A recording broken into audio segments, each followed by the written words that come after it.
Welcome to a new edition of the Famous Interviews with Joe Dimino. On this episode, we talk with musician, author, and entrepreneur Barry LaBov. He is a two-time Ernst Young Entrepreneur of the Year, a celebrated author, speaker, and brand strategist.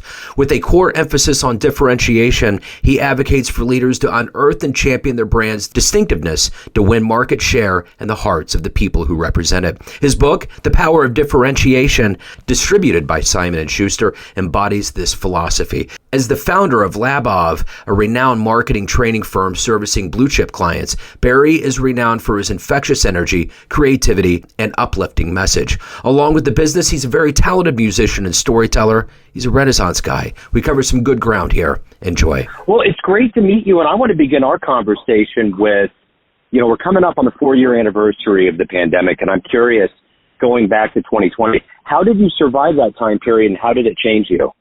The pandemic was a huge challenge, and it was one of the tipping points for my company. The day that the governor of Indiana said that shortly we would have to shut down our businesses and work from home due to the pandemic was a very emotional day for my employees. Many of them were very worried, which is understandable. The unknown was looming very large. What will happen? Will we have any business? Will we have to go out of business? Is this the end of the world as we know it? All of that was going on. What I did with our team, and it was a wonderful experience, was we sat down together in one of our last conference room meetings before we had to, work from home for, 2 months. And what I expressed to my team was, I said, look, here's what's going on that we know. Our company could fight working from home because we do work with some very important industries in marketing and other areas. And we could arguably say, look, everybody still has to come in. But I said, we're not going to fight that. We're going to go embrace it. We're going to work from home. And we're going to be a great team. But I said, here's my goal. My goal is we do not lay off one person. We do not reduce our days. We do not reduce salaries. We do none of that because we're going to work just as hard or harder than ever to make sure we're providing ideas, new opportunities, great thinking, whatever it takes to our clients so that we are able to basically tread water during what we thought would be a terrible downturn for our business. The employees loved hearing that. They were inspired. The result was our business increased about 25-30% because we were one of the few companies in our industry with the clients we worked with that was taking a more proactive approach, a more opportunistic approach. So, Joe, what that meant was we met every day for a half an hour, company-wide meeting virtually on what opportunities or new ideas can we bring to our clients. In addition to that, since we had been run pretty well and pretty conservatively from a financial standpoint, we offered up terms to our clients. So in some cases, and it sounds kind of crazy, I'm sure, to your listeners, but we work with multi-billion-dollar companies, and we might have had, let's say, a $200,000 project, and we just said, look, why don't we break this up over 6 months? Or why don't we not even charge you for 4 months, and then we'll send you the bill then? Will that help you? And surprisingly, many of these billion-dollar companies said, yes, that would help a lot. Otherwise, we'd cancel your project. So we looked at this, Joe, from a standpoint of, okay, number one, we don't like it. It's very disconcerting. But we're a team. We're going to fight for this together. We're going to fight through this together. We're going to make sure that we focus our energies on being more valuable than ever to our clients. And in the long run, what happened was we grew. We actually added employees. Business went up. Clients were more loyal than ever to us. So that's how we focused and faced on the reality of the pandemic. So you're obviously a very seasoned businessman, an author, a speaker. There's a lot going on. But if I was to put you in front of a bunch of third graders and it's career day and one of the kids says, "Hey, what do you do for a living?" How would you answer that child?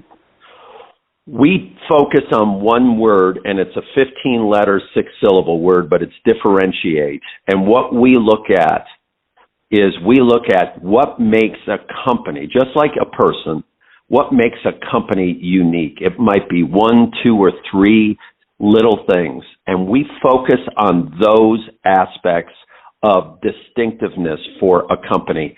And what we all recommend, and I'd say this to third graders as well as seasoned CEOs, once you determine what makes your company unique or distinct, your first step is to celebrate it with the people who represent your company. That's your employees. It could be the service network or sales network, but you celebrate internally, which gives them purpose, gives them significance. It's a great experience for them to know that they are the first to learn what we have determined is our uniqueness or distinctiveness. So when you were in the third grade, what was your dream? What did you want to be when you grew up? I wanted to be a baseball player. I love baseball. And then as I got a little older, I wanted to be a musician, a songwriter, a keyboardist, producer, rock band guy. So I really went from baseball to rock band. So yeah, you're a real Renaissance man. So before we get into this path to where you're at right now as an entrepreneur and a business owner, I want to know, if you could go back in time and see one baseball game, one moment, where are you going? Well, that's a great question. I would go to the 1980 World Series where my favorite team, the Philadelphia Phillies, were playing, I believe, the 6th game in Philadelphia, and they won that game to win the World Series, and I would have been there if I could go back in time. So I got to tell you, it's so weird that you just said that. I have been kind of rearranging my office, and my stepdaughter's boyfriend about a year ago gave me a Sports Illustrated celebrating that World Series with Mike Schmidt and George Brett on the cover, and I just hung it on my wall this morning. Right. Isn't that amazing? It's wild how life works like that.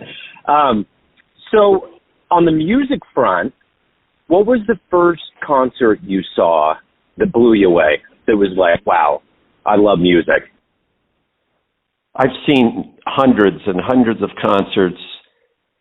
I go back to, I saw perform, and boy, she was really old then. She must have been 40 years old. Okay, I say that sarcastically because that's much younger than I am today. I could not believe the energy, the amazing level of high quality singing and performance and showmanship.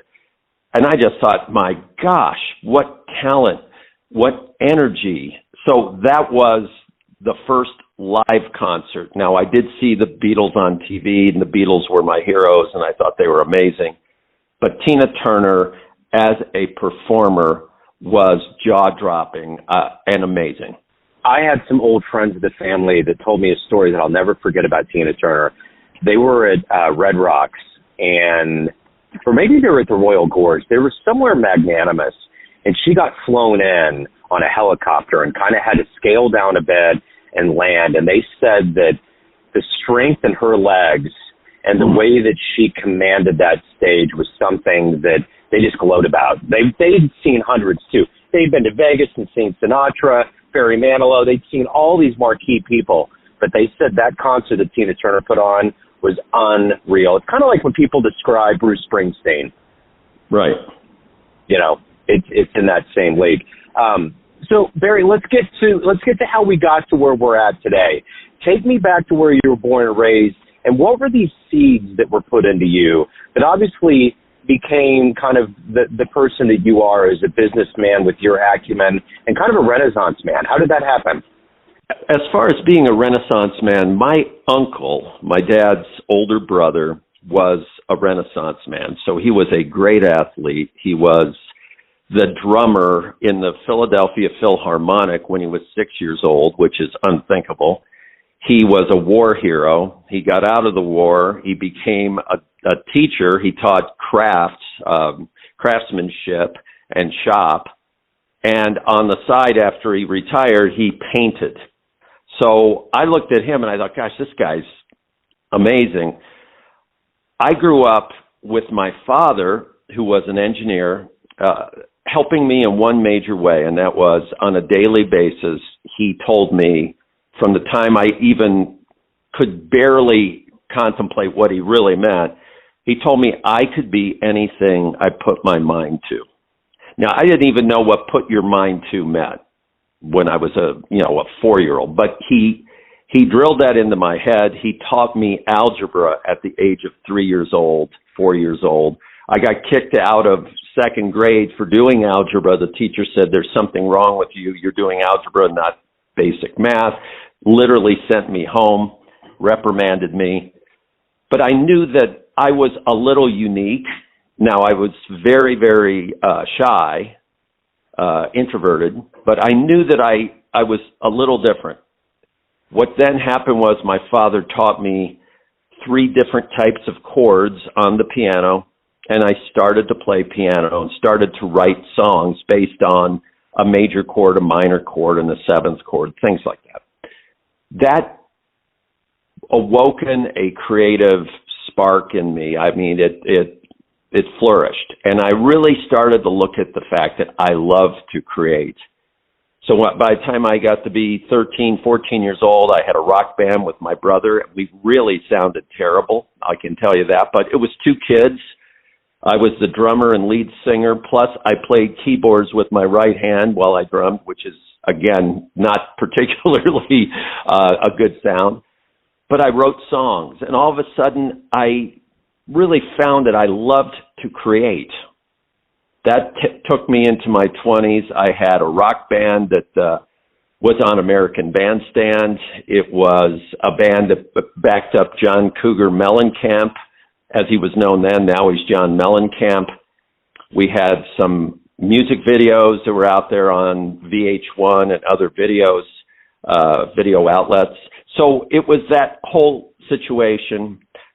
Then to culminate, not to elongate, my father became seriously ill, and at the age of 63, he passed away. And it was a jolt for me because up to that point, I was dabbling in running my own jingle company, which is those irritating little musical ditties, as well as still in my rock band. I'll remember for the rest of my life, I was walking down the street thinking about my father at 10 o'clock at night, just trying to get my head cleared. And all of a sudden it occurred to me, you've got to commit to something in your life. You can't just have one foot in a rock band and the other foot in your business. And I thought, you don't know how long you're going to live. My father surprised us with his rapid passing at 63. I was 28, 30 years old at the time. It could happen to me at any point. So I committed and gave myself 6 months wiggle room that if it didn't work, I could go back to the band. But I committed that I was going to focus on my business. And I was going to focus on it to do the best I could do, that I was going to use the creativity that I had in music toward my business. And that's what I did. And an epiphany to me was, as I was really getting very engaged in running my business and loving it, I thought, why do I feel this way? I should almost feel guilty because I'm turning my back on music, which was my love. But Joe, what it really did for me was the shocking revelation was that it wasn't music that I loved. It was being creative and innovating. And I was able to do that through my business. So the business became my conduit, my opportunity for expression of creativity. And that's what brought me to where I am today. What is the motivator every day for you to wake up and to not only perform well at your job, but to also evolve as a human being? What is that for you?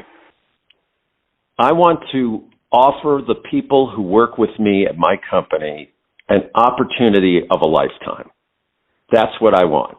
So as a leader, I want to give people the chance to achieve or to do or to experience something that they could not get at the average company. So as a leader, that moves me to work with my people, to celebrate what they do well, to celebrate how they are with our clients, etc. From a client standpoint, I want to be the person that the client says, okay, I trust this person, and that this person, and this is important to me, this person actually can identify what our company does well. This person isn't just here to criticize and tell us how, as a business, we're doing a bad thing or we're off track. This person identifies the magic that we have, and he's going to fight to make sure we do not ignore that magic. In fact, if anything, he's going to fight for us to make sure we magnify that, we celebrate it, and we promote it. So you've clearly had a lot of successes in your career, but tell me, what was one of the setbacks, or what we would say, quote unquote, failures that really made you learn and made you leap forward and continue to succeed? Was there one that stands out? Yeah, there is. First of all, I'll say to all your listeners, because I love your show, I've had dozens and dozens and dozens and dozens of setbacks. So, when you do an interview and you talk about how things worked and what you did, it sounds easy and everybody goes, oh yeah, it was easy for him. When I was promoting my music, my wife and I would go to New York City and we would sit down with music publishers to get our song, quote, published, okay, meaning they would sign a contract with us and then they would really work the song and try to get it on albums. And you mentioned Barry Manilow earlier. Barry Manilow published one of my songs as an example. So I worked, this is prior to me starting my business, I worked for about a year very hard putting together 3 songs that I was very proud of. And I begged my musician friends to play on it for free, to play on the demo for free with me because I didn't have any money. A friend of mine said, look, I'm going to set you up with George Pincus, who is a world-famous publisher. I'll get you an appointment. He's the guy who discovered the Beatles, and this is your big break. I'll help you get an appointment. So what I did, I set up 40 appointments in 1 week in New York City to walk the streets with my wife, go into these publishing houses and present our songs on a cassette player, okay? Way back before CDs and before digital. The very first appointment was George Pincus. And I was very excited. We got up early. It was a Monday morning. We were driven by a taxi because it was so far outside of Manhattan to get to the place. And we got outside, and it looked like a torn-down building. But I thought, hey, it doesn't matter. It's the famous George Pincus. We walked up the steps because the elevator didn't work in the building. I knocked on the door. I could smell a cigar burning. A woman comes to the door and says, what do you want? I said, I'm here to see George. I have an appointment. She goes, okay, come in. And then a very elderly man walked out into the room smoking a cigar.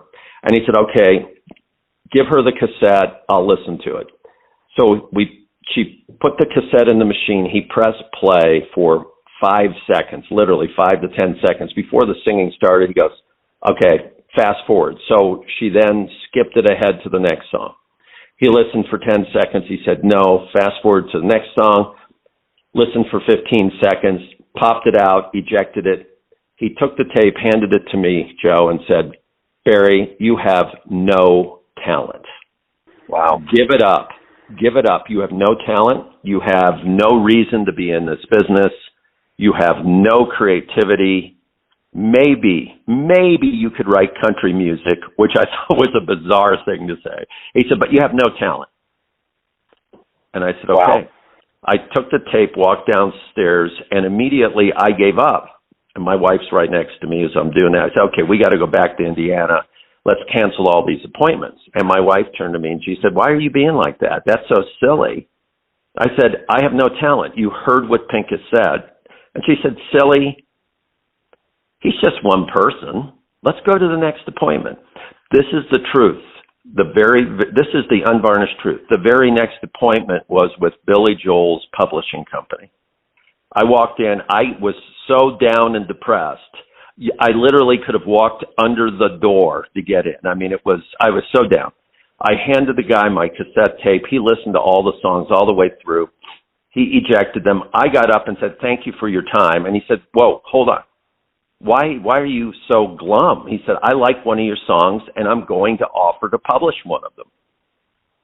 I said, really? He said, what's wrong with you? Are you always this depressed? And I said, well, I was just told by George Pincus that I have no talent and I should give up. And the guy said, look, George says that to everybody. He's a guy that stole a Beatles song and he got caught for it. Don't listen to George. He ruins careers left and right. Well, I then did another 38 appointments, Joe. Not one other person offered me a publishing deal. Many were nice, kind, pleasant. But the story to me was, one person told me I had no talent, and I literally gave up. And my wife was there to support me, which is tremendous. The next person did offer me a publishing deal, and then the next 38 did not. I had to understand and learn that, number one, an opinion's an opinion. Who cares? You got to keep pushing through. And even if you push through, you cannot guarantee success, but at least you're going to give yourself the best chance. That's probably the most pivotal story in my career. That's incredible. So at the end of the day, with everything you've done and become and evolved into, everyone has a perception of you. Family, friends, clients, colleagues, but you run the show. So ultimately, Barry, who do you think you are? What's your perception of you? My friends a lot of times say, oh, Barry, you're too positive. Everything just goes great for you, blah, blah, blah. And I am, in general, a pretty positive person. I believe I have to be humble and grounded. I have to be appreciative of the good things and the good people that have come into my life. I have no room to brag. I have no room to be arrogant. I have to look at myself as a human being who every day needs to prove himself, not just to others, but to himself also. I got to prove myself to me that I am doing the best job I can. I am helping people. I am not draining others. I am not just talking at people. I am celebrating what they do well so that they not only feel good, but that they can use that as a springboard for their greatness. So I'm a cheerleader is what I am. I coached kids in baseball for years. And honestly, I was a cheerleader. And that's what I am, if I had to put it in a simple term. Barry, this has been wonderful. Let's get to the good business here. If anyone wants to reach out, learn more, get your books, anything about your world, your very fascinating world, where can people go? Thank you, Joe. I have a book that's coming out on Simon and Schuster distribution. It's called The Power of Differentiation, which is a lot about what we've talked about today. You can pre-order or at least just say, hey, let me know when your book comes out, and we'll have special offers when that happens. It'll be in the next few months. You can go to my company website, which is LABOV. That's B in boy, B as in boy, OV as in Victor, LABOV.com, or go to my personal site, which is Barry, BARRY, LaBov.com. Go there, leave a note. We can talk. I've heard from distant relatives that way that listen to some of the podcasts I've been on saying, I'm not sure we're related, but can we connect? I've heard from great business people, and I've also heard from folks who just said, look, I liked your message. I got a question. Where did you learn such and such? And I love the communication. So go to those two sites. We can set up some sort of a discussion or conversation if you'd like. So I'm going to be getting this book. I've enjoyed this so much that I'm going to be getting it, and I hope that we can rendezvous and kind of talk in depth about the book after it comes out and have a part two. That would be an honor to do so. Joe, likewise, I would love to do that. Wonderful. Barry, you're a force, man. Thank you so much for opening up your world a little bit with us, with the listeners, and best of luck with everything. Keep doing the good work out there. Thank you, Joe. Great job with the podcast. I love them. Thanks for tuning in to another famous interview with Joe Dimino, where we cover the world of art, literature, business, spirituality, music, and more from around the globe. Our esteemed theme music was composed and produced by the great E.E. Pointer of Kansas City's River Cow Orchestra. If you want to hear more interviews, visit the Famous Interviews with Joe Dimino channel on YouTube. You can also find us on Spotify and Apple Podcasts. Thanks again for listening, and until next time.